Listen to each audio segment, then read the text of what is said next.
Our sympathies, our thoughts are with her family, her friends, obviously a horrendous time that they're going through. That there seems to be, on the surface of what's been reported, similarities with the tragic death of Aoife Johnson just over a year ago in UHL, another 16-year-old girl. Obviously there needs to be, and I think there is going to be, an investigation into the particular circumstances of her death. But on the face of it, and from what the HSE said about the death of Aoife Johnson, it's difficult to avoid the partial conclusion that this relates to the issue of overcrowding. It relates to the issue of people being on trolleys, and will point to the needs for investment in our health service as opposed to the recruitment freeze that the government is embarking on while trying to pretend they're not doing a recruitment freeze at the same time.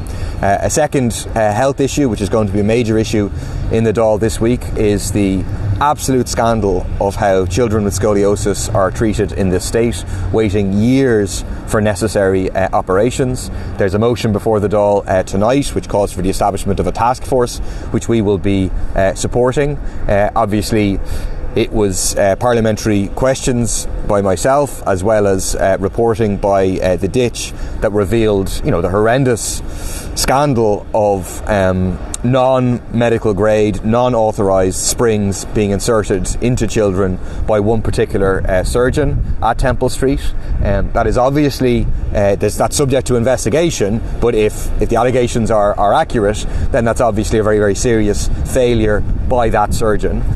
However, there are broader institutional issues here very, very clearly.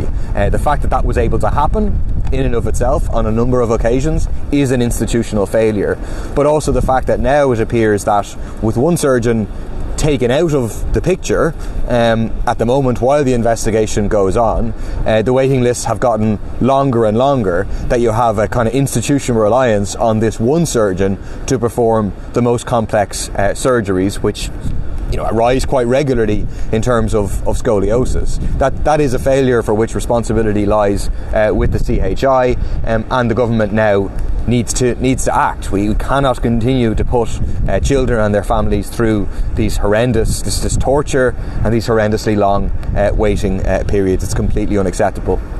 Just finally, I want to speak about something that happened in my constituency in Tallaght last Thursday, where Dr. Umar Al-Qadri, he's the chair of the Muslim Peace and Integration Council in Ireland, was attacked in what seems to be a premeditated racist assault in Tallaght, where he was effectively lured into a housing estate and set upon with nothing being robbed and just physically attacked.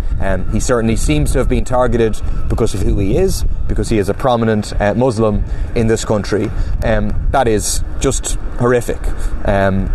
The people who perpetrated that attack, we don't know where they came from, but they do not represent Tallaght. In fact, Tallaght is represented by the multiple people in the housing estate who saw what was going on, who came out to intervene to stop it and ensure that he went to hospital. It's also reflected and represented by the rally that we had last night in Tallaght, called by Lekela, where people came out to say Tallaght says no to racist violence, to oppose these kind of attacks happening in our community, but also to oppose the kind of rising tide of racism, of hatred, of division, of lies told by the far right, which inevitably in their wake will have a rise, if successful, in racist assaults. They embolden people who might feel inclined to engage in these sort of attacks. So I think it's absolutely essential that all those people in society who are opposed to this, who want to take a stand against it, do so and come together.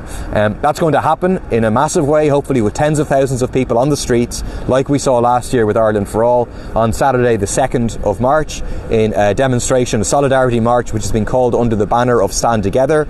The idea that we need to stand together against racism, against hatred, against division, against war, but also stand together to fight for housing, for healthcare, for rights for all people, and to point out that we need to share the wealth in this society, that Ireland is an enormously wealthy country, that we do not need to have a housing crisis. We don't need to have a health crisis. The reason for these crises is not because of asylum seekers, is not because of migrants, because of policies pursued by the government in the interest of those who benefit from those crises, the profiteers in terms of the health industry and the corporate landlords and private developers. So that's Saturday, 2nd of March. Over 100 organisations have now signed up to support that at 1:30 p.m. at Parnell Square.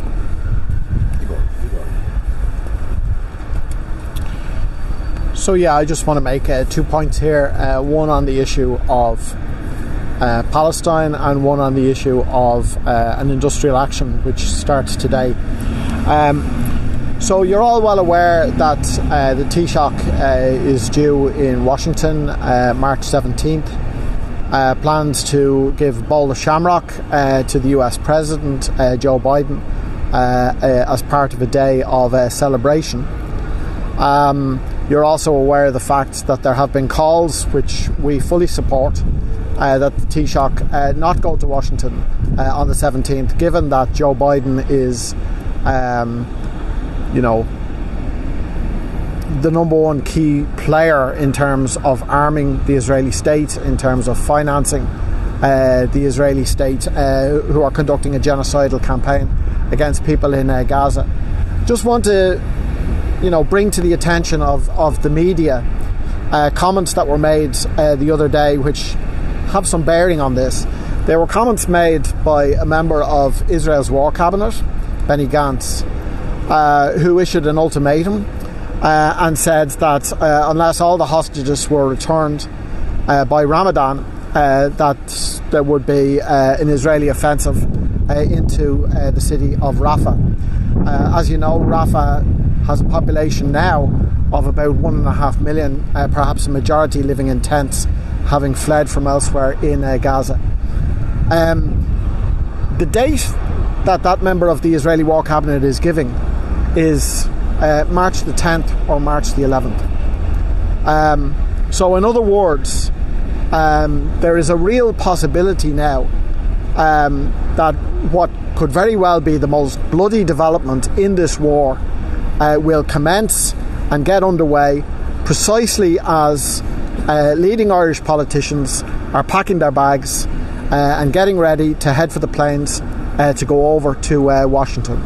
We're opposed to that visit, whether the Israeli Defence Forces go into Rafah or not.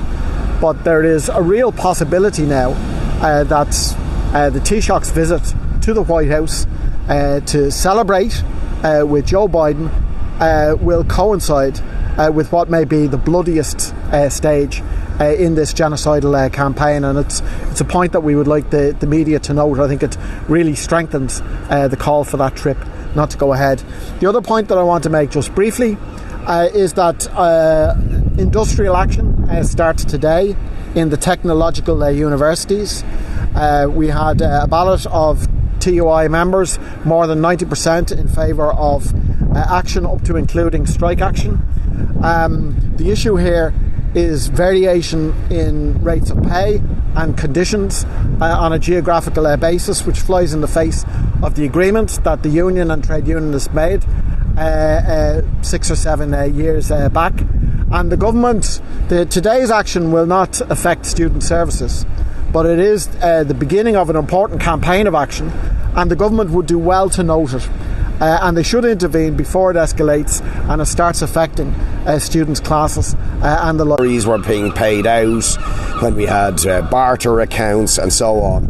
The revelations about these payouts and the lack of transparency around these payouts is really stomach churning for ordinary RTE workers who are looking down the barrel of up to 400 redundancies, where we had many workers in RTE who were victims of bogus self-employment, and indeed where the net result of the terrible mistakes of some of the people who are getting these big payouts or got these payouts may mean the suppression of hundreds of jobs, and where those jobs will end up being outsourced and being far more precarious, of far lower quality. So exactly what shouldn't have happened in RTE is happening. In other words, ordinary workers and the quality of public service broadcasting are going to be the losers, while top executives walk off with massive salaries, and we don't even have full disclosure